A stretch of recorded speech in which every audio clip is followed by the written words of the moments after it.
kind introduction, Professor Dr. Paul, and the members of the Executive Board, staff members, and students. It is such a pleasure and a privilege to address you today at the start of a new academic year at Maastricht University. I wish I were there. I hope one day I get an opportunity to visit you and spend time with you in that hall. New beginnings are always significant. We must approach them with expectation, anticipation, based on what we think we know about the future we are entering. Or we may approach them with anxiety or even fear, and these feelings are often based on what we don't know. COVID-19 has plunged the whole world into a season of unknowns. But that is the only shadow on our future. A Google search of the phrase "don't know" in international news items for 1st September 2021 yielded about 50,000 results addressing issues as diverse as economics, safety and security, the law, sexuality, health, fashion, agriculture, entertainment, parenting, technology, education, to name just a few.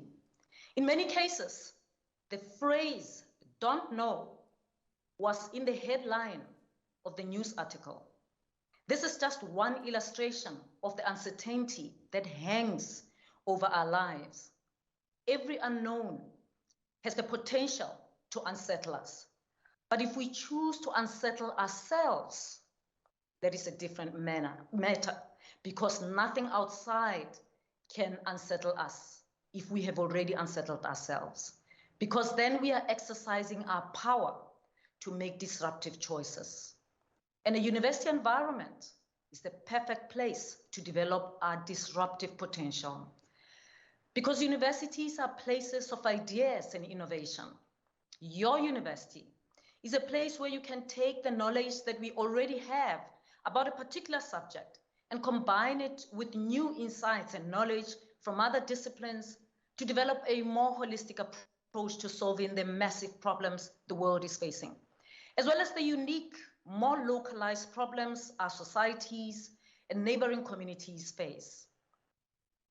In 2018, very soon after I became Vice-Chancellor of the University of Cape Town, we established the Futures think tank to consider how best to prepare our university and South Africa for the potential changes that the fourth industrial revolution may bring.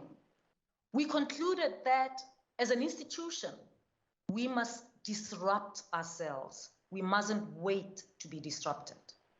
And I guess it's because of the experience that we had had from 2015 to 2017 and early 2018 that I said to colleagues, you know, we've made so many changes since the disruptions of 2015 to 2017. Moving into the future, perhaps we should disrupt ourselves and not wait to be disrupted. And we must encourage the higher education sector to be disruptive. Either we recognize that change is here, that it is necessary, and we steer that change to help South Africa, the African continent, the world through the future, or we lose the initiative that is available to us now.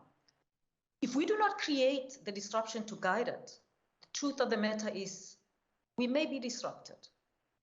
As educators, we know our world is in great need of change.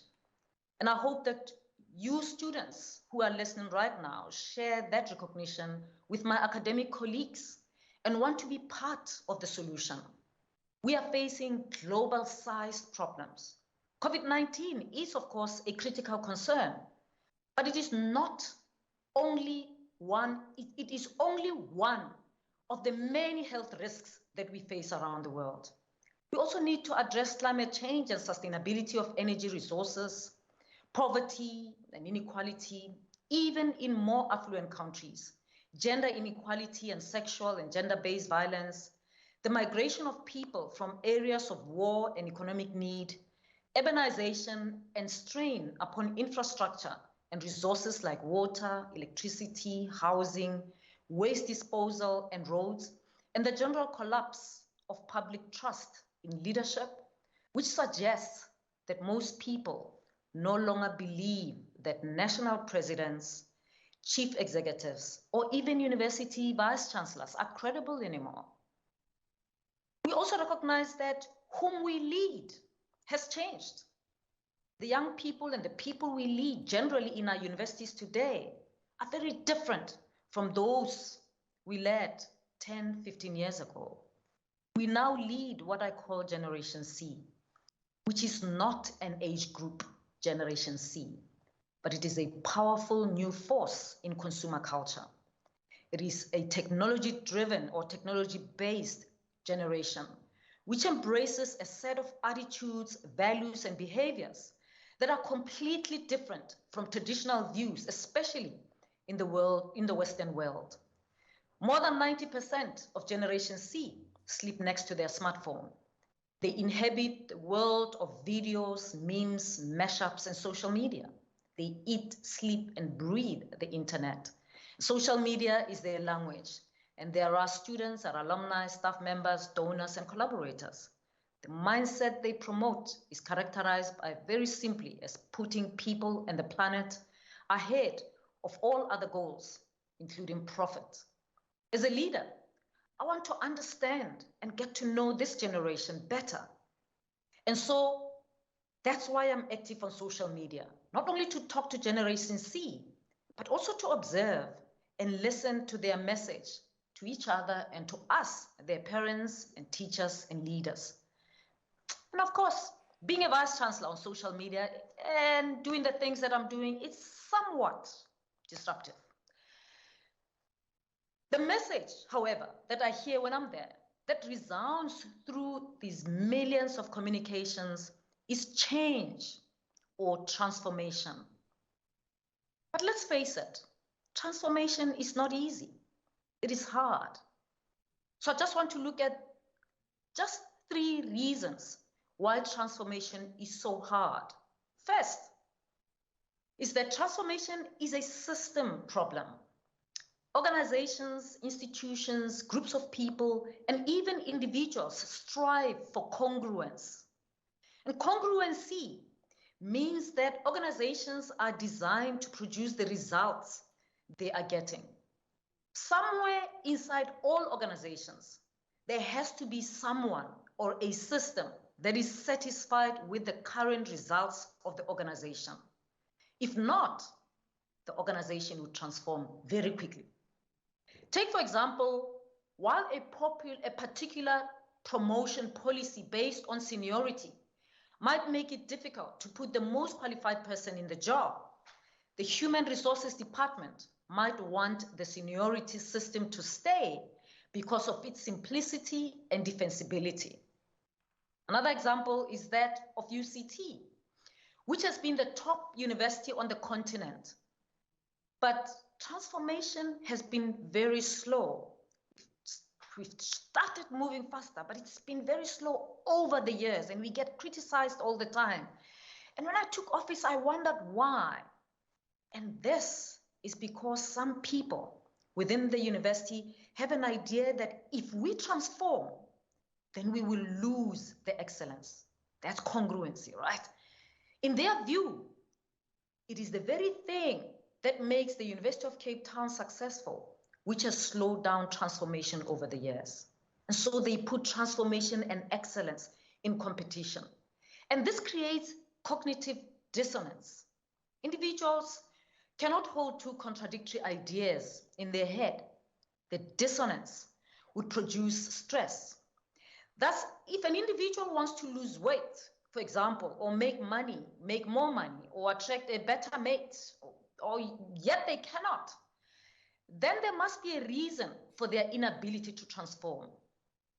These often subconscious reasons could be that they do not want to give up the social aspect of eating, for example, if they want to lose weight, but they are not willing to give up the social aspect of eating out. That makes it difficult to lose weight. Or they do not want to deal with the added stress that comes with a higher paying job. Or they want to maintain their dominant role in their current relationship if it's about attracting a mate. Many individuals, like institutions, say they want to transform, but in reality, Due to the current congruence in the organization, they do not. Often, what they pronounce about transformation is not true transformation. I have not heard any university or any company that says they are totally against transformation. The second reason that transformation is hard is that, universities, businesses, families, and governments do not transform. It is people within these organizations that actually transform. When making transformation efforts, we often look at the key component of transformation. We often overlook the key component of transformation, the individuals involved in the process.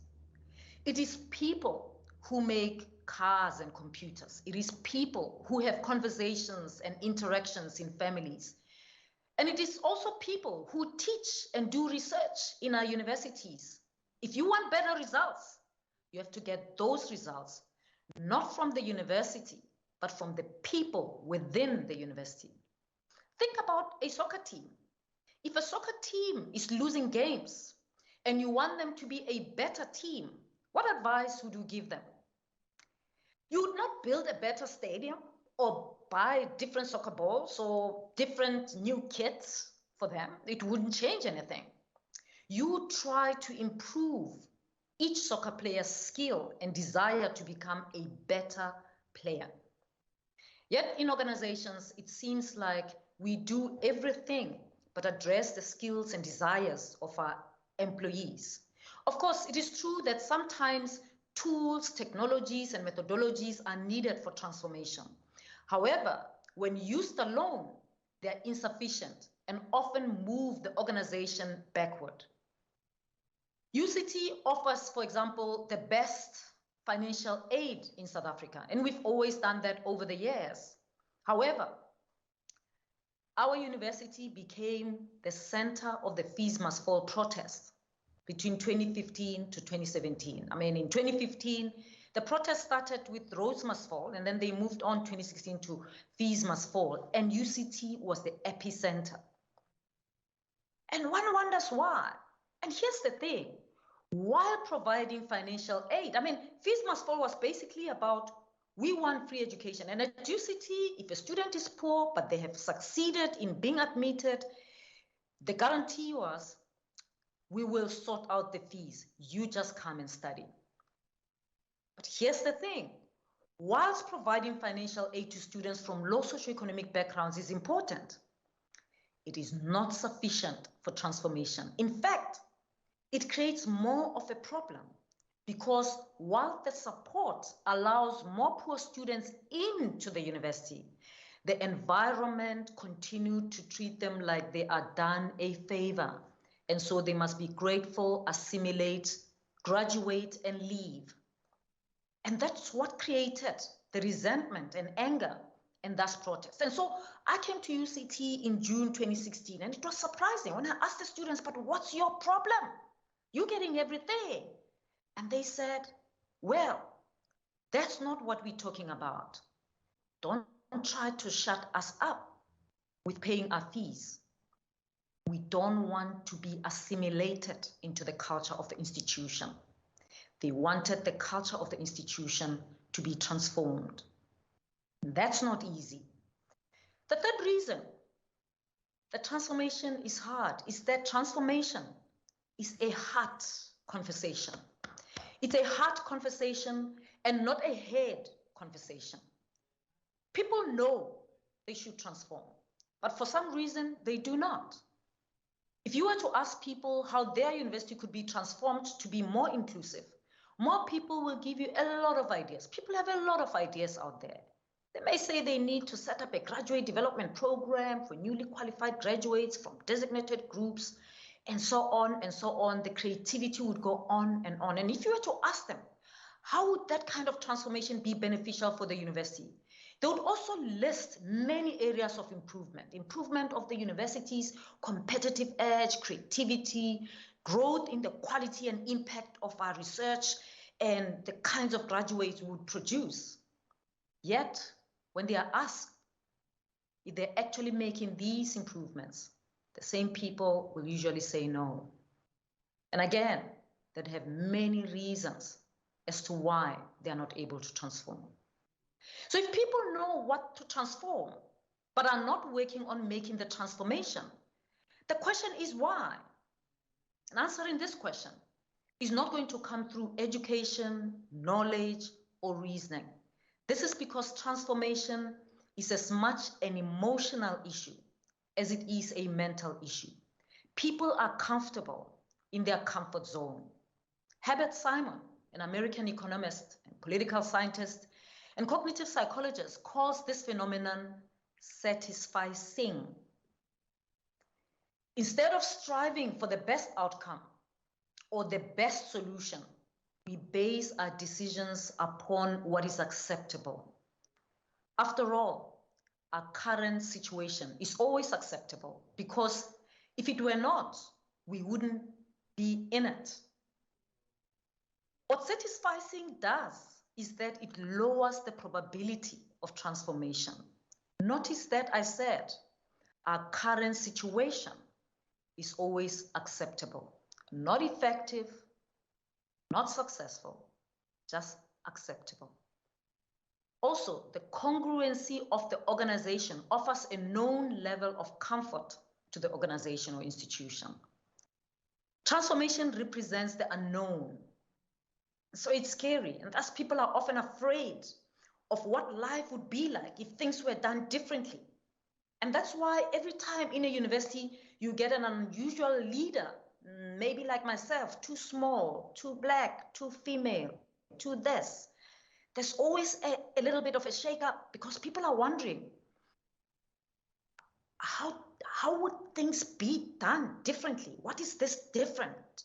Will we lose our standing as the best university on the continent? Will we lose our market share? The bottom line is that with recognition comes comfort of accepting the status quo. It is as if we have to fail or be thrown into major disruption for transformation to happen. And that is why I'm saying to you today, if transformation is going to happen, then we are going to have to disrupt ourselves. Because if we do not disrupt ourselves, then we will be disrupted. Because it's when disruption happens that we get shaken out of our comfort zones. And then we think outside the box. And then we might just do things differently.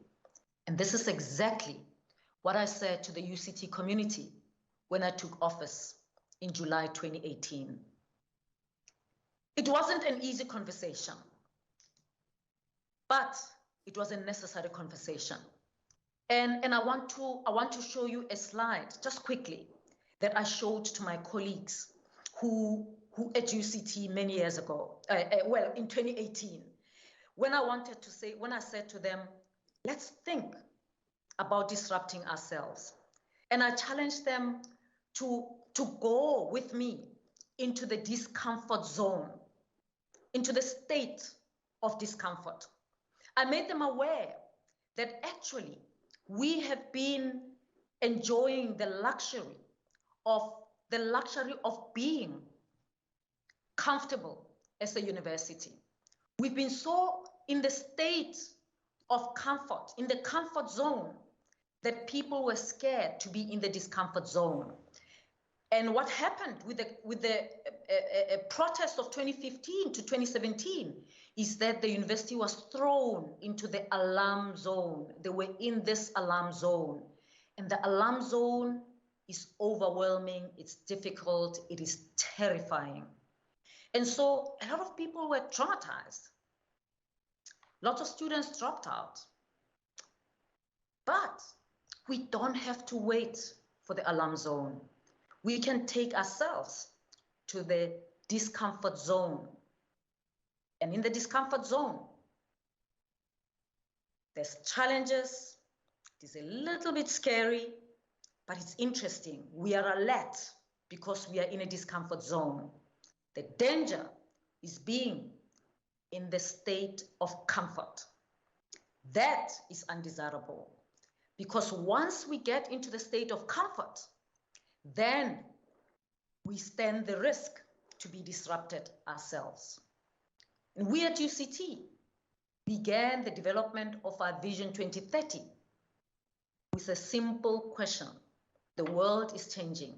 Are we? And I mean, if you're a new VC who hasn't been at the university long enough, it's quite tricky, because people in the university say we are a top performing university. And of course, every ranking tells you so.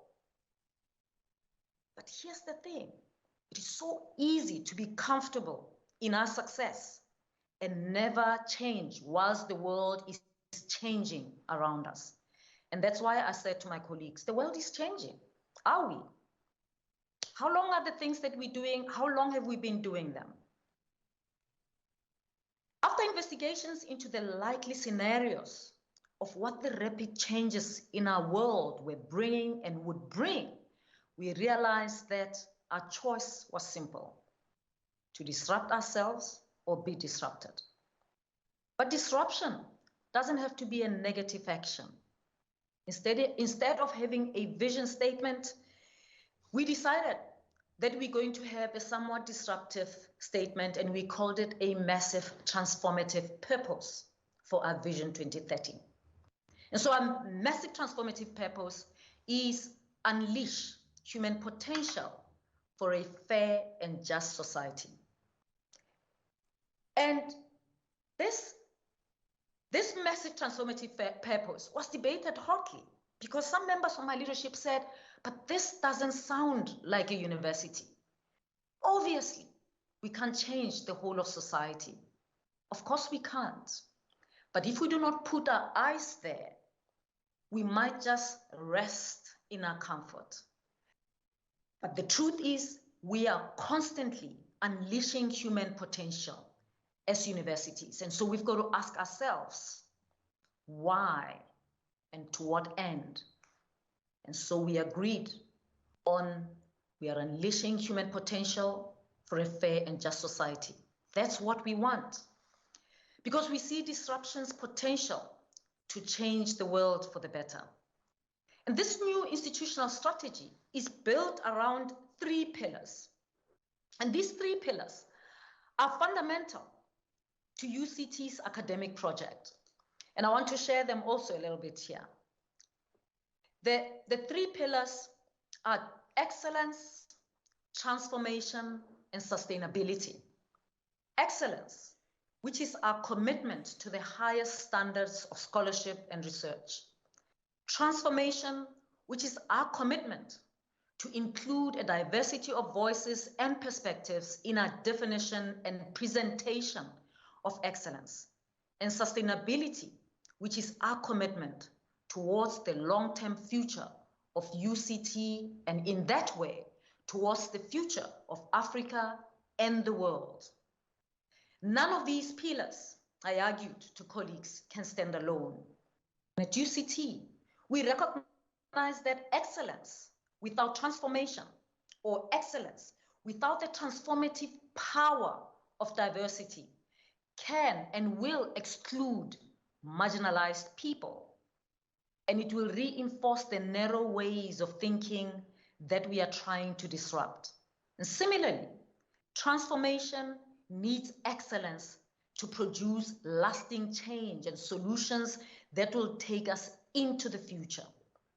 Sustainability relies on these 2 pillars, transformation and excellence, to provide a stable platform where the university can grow.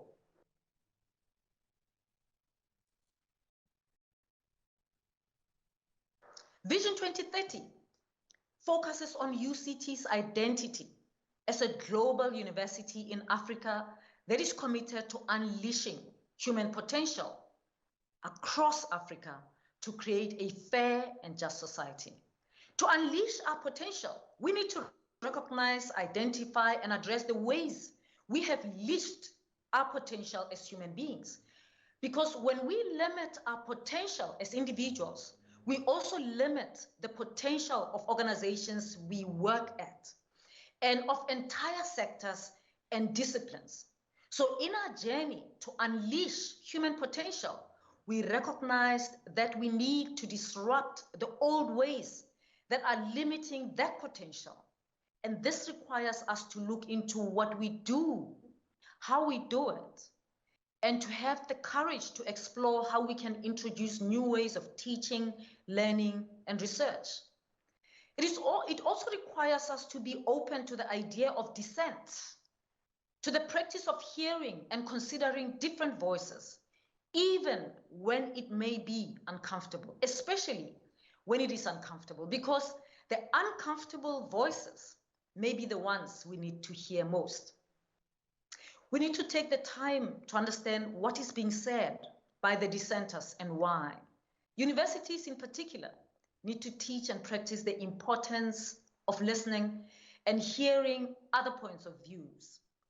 And this year, 2021, I launched a Vice-Chancellor's series, conversation series that's called Inviting Dissent, which I hope will become a platform for new thinkers to discuss their views of the world and perhaps shake us out of our comfort zone. And when I introduced it, my colleagues in the executive were quite worried when I talked to them about it. They thought, who are these dissenters? Who are you going to bring? And I said, we'll bring these dissenters. You will see them when they come. They are going to make us uncomfortable. But that's the reason why we are bringing them in. And I said to them, we have to do that, because if we do not bring them into the boardroom to hear them, they will tell us exactly the same thing at the picket line. If we don't want to hear it through a protest or through a shutdown, then we must bring them into the conversation in the boardroom. And that's what dissenting voices are about.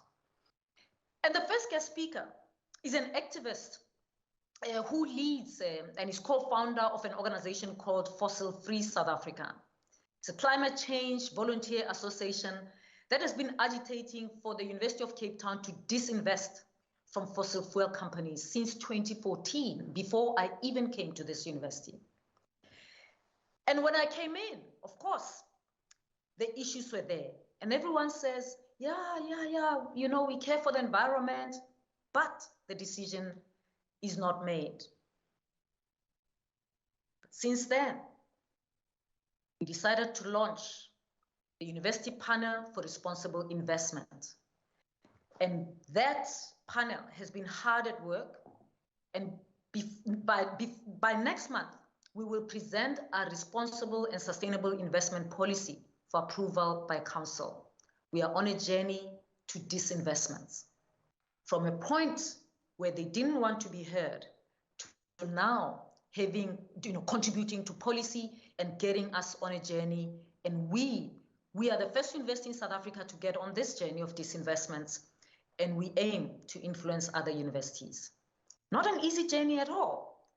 And of course, since I started this conversation series, we've had 4 so far. Initially, I said to colleagues, we'll have only 3.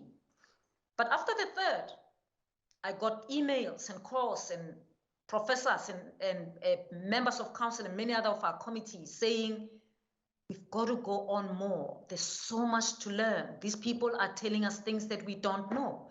Even, the last one, which happened about 3 weeks ago, I invited a former CEO who's done an analysis of financial sustainability of universities in South Africa, just to shake us out of our comfort zones about how we spend our money when we have conversations.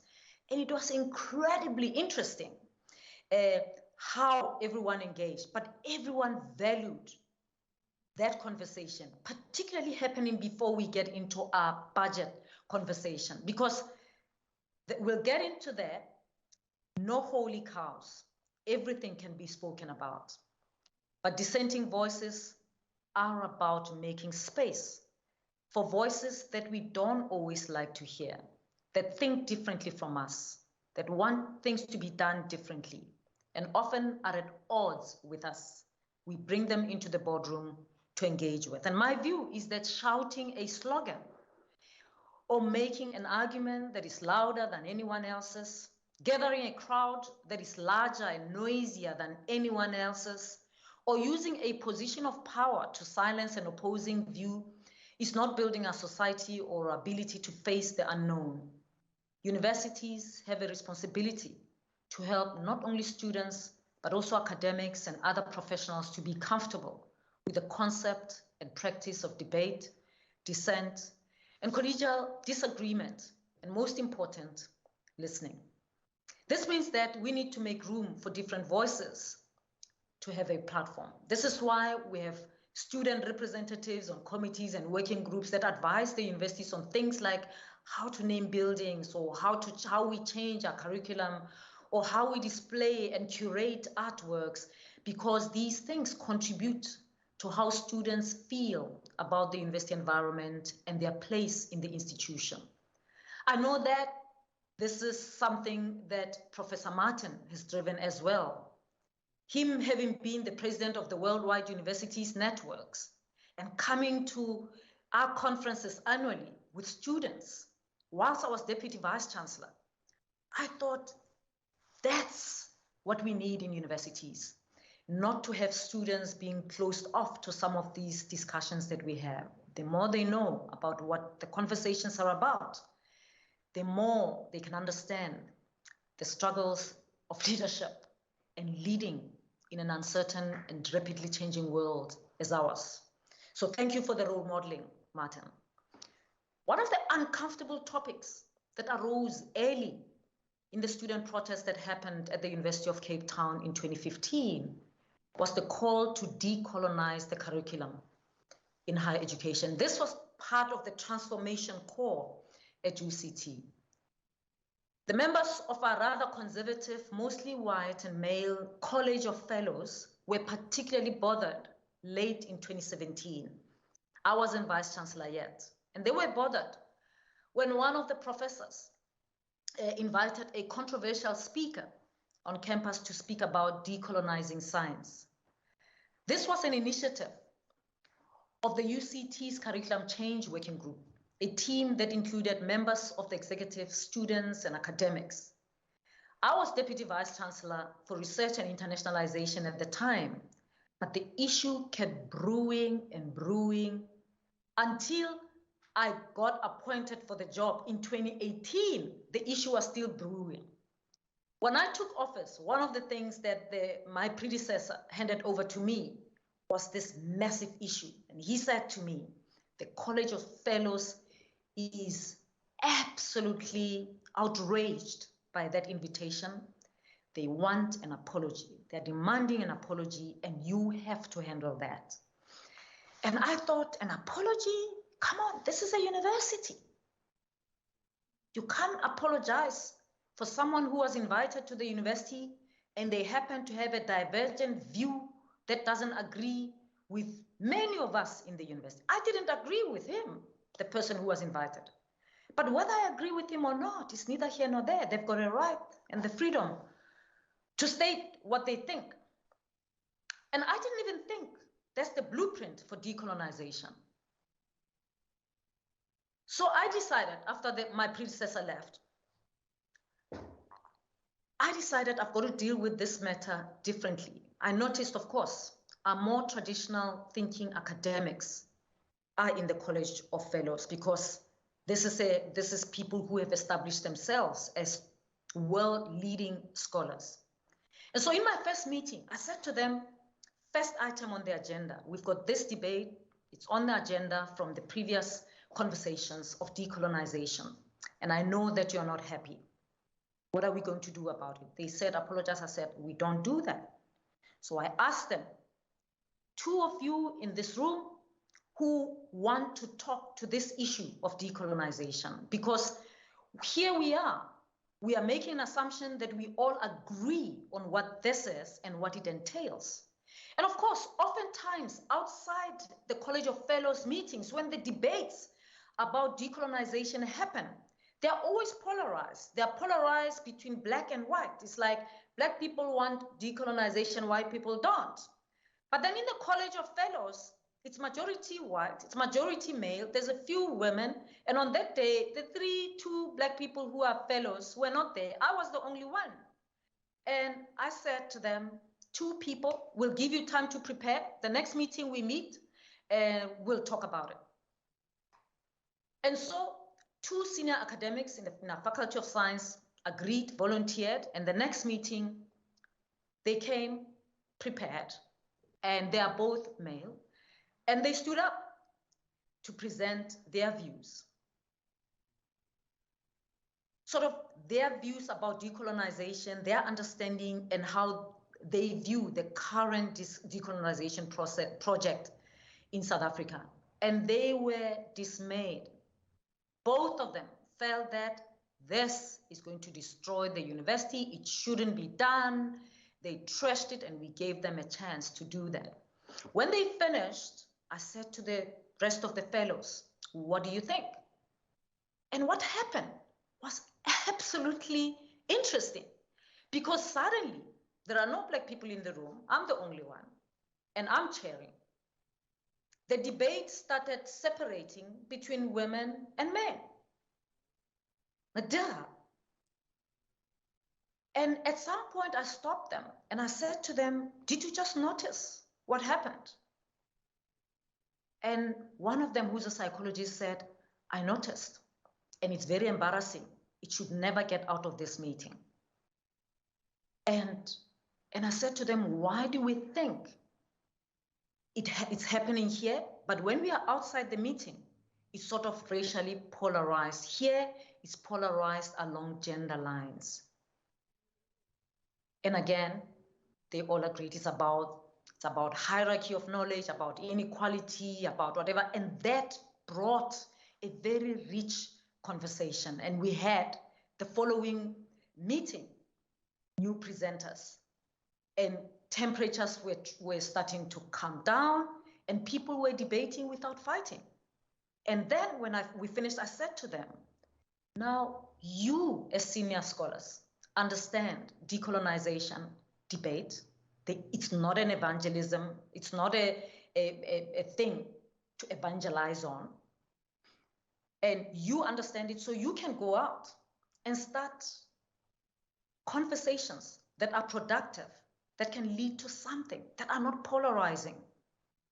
And many of them, all of them actually, appreciated that. The issue of the apology, out of the window. Nobody wanted the apology anymore, because now we understand why the decolonization project, we understood it better. There was an understanding of the different views of decolonization and why, where they emerged from, and what we can do as a university. But one of the things that happened at that moment was the fact that the College of Fellows felt seen by me, and they felt important and an important part of the process, particularly because outside their meetings, they are seen as people who are anti-transformation. And suddenly here they are in the room, and they are seen as people actually who can make a contribution in that conversation, a productive contribution that is not polarizing. One step, we keep going. But the world that we live in today, the truth is it doesn't know how to disagree. So we need, the whole world, our world, needs to learn how to live with differences of opinion, how to find the middle ground between opposing ideas, and how to work with people who disagree with us, even when we cannot find that middle ground.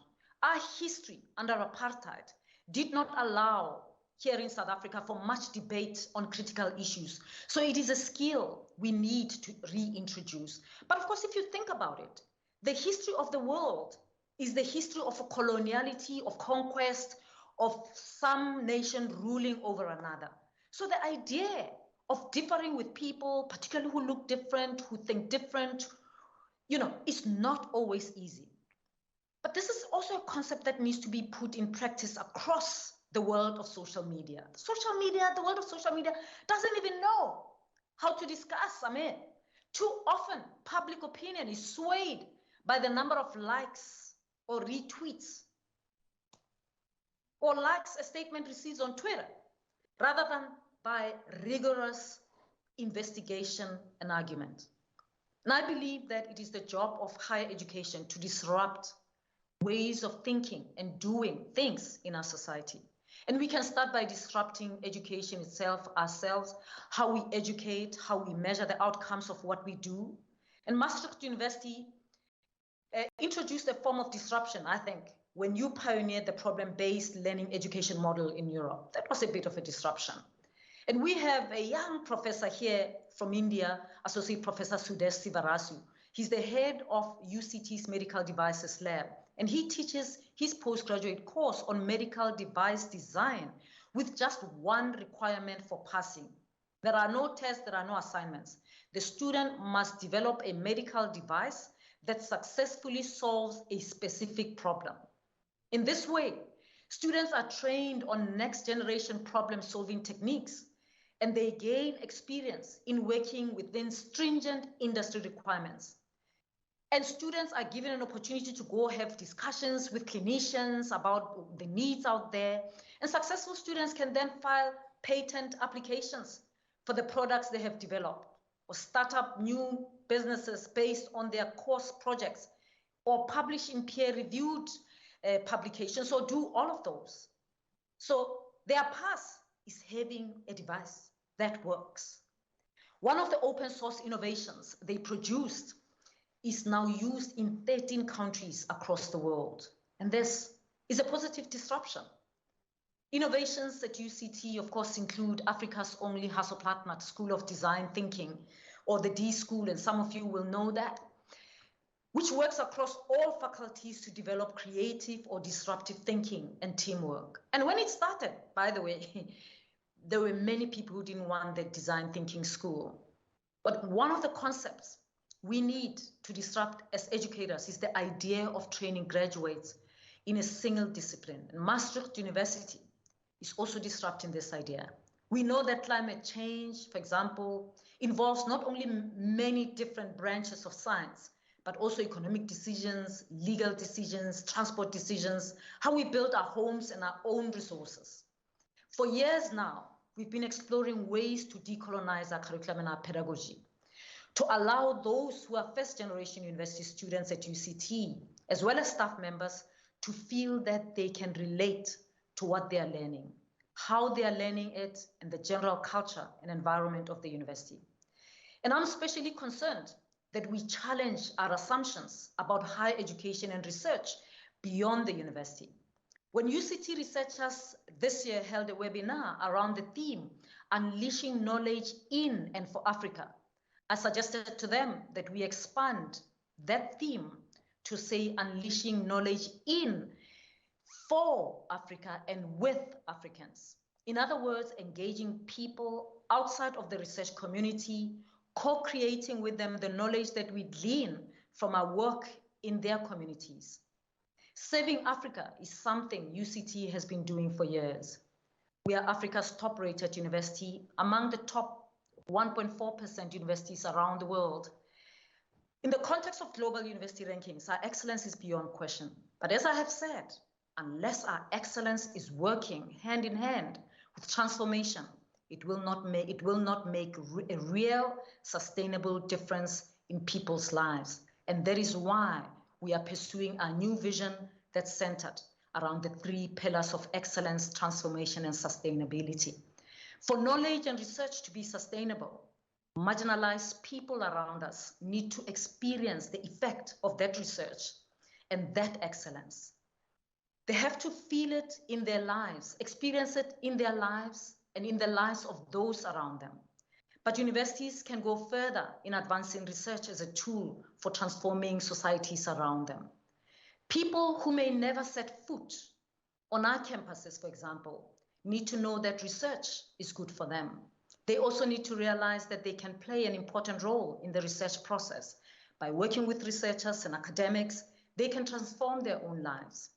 UCT has research and community service facilities all around the Cape Flats and in Cape Town in general. In 2019, we launched our cutting-edge aerobiology TB research facility in Masiphumelele an amazing facility located right in an informal settlement community, working with people who live there. But I have challenged my colleagues, and I said to them, challenging them earlier this year, it's great the work that we're doing with communities. And I said to them, just imagine if one of the women who we work with in one of our facilities was given an opportunity to speak in her own voice during a conference presentation of the work that you are doing with them. Just imagine how transformative that would be, not only in their lives, but in their view of the university. And this could be another way of empowering these communities, building capacity and giving them an opportunity to participate in their own transformation. As the inequality gap grows wider, we need to use every opportunity to bridge that gap.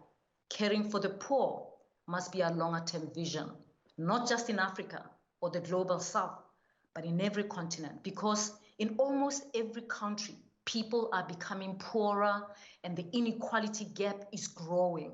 Even in countries that are committed to supporting the poor, poverty is growing, in part because of refugee poverty. The Borgen Project reported in 2020 that about 2.5 million people in the Netherlands, or about 14%, live below the poverty line. The fight against poverty and inequality must benefit not just us, but also future generations. The World Bank recognized this need 21 years ago, and I want to draw to the close. They published a volume entitled Voices of the Poor. Can anyone hear us? The book compiles the stories of 40,000 people from 50 poor countries. Most of them said at the time, and that was the year 2000, they said that they felt they were much worse off than in the past decades. Imagine what they must feel today if they felt much worse off back in 2000. James Wilferson, who was president of the World Bank at the time, wrote in his introduction of the book, what is it that the poor people reply when asked what might make the greatest difference in their lives? They say, organizations of their own so that they may negotiate with government, with traders, and with non-governmental organizations. Direct assistance through community-driven programs so that they may shape their own destinies. Local ownership of funds so that they may put a stop to corruption. They want non-governmental organizations and governments to be accountable to them. These are strong voices. They are voices of dignity. As researchers and teachers, we can disrupt our old ways of doing things to let those voices of dignity be heard in the places where we are seen to be representing them. I think that can be a powerful way of saying this is knowledge, not only in and for Africa, but co-created with Africa. Disruption is really just another term for transformation, for helping one another to become the best that we can be. This is a process that never ends. It means disrupting the assumptions we make about ourselves and others that limit what we all can become. That is one of the advantages of the recent student protests across the world. They are forcing us to examine our assumptions as educators. I believe our opportunity as educators is to disrupt the assumptions by which we teach and learn. Universities can help shape how our changing world will affect us, how we in turn can help society to thrive as a result. As universities nurture the interaction of different ideas, different voices, different ways of thinking, the disruption of traditions that no longer have meaning in our lives, we help to celebrate the richness and diversity of our humanity.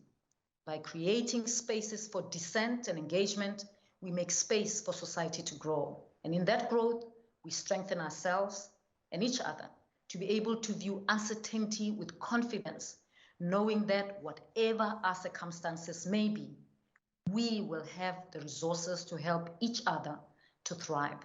Thank you very much for inviting me. I'm going to stay on in the whole event because I'm booked that way. I feel really honored and I look forward to enjoying the rest of the afternoon today, even with my little knowledge of Afrikaans and Dutch. Thank you very much.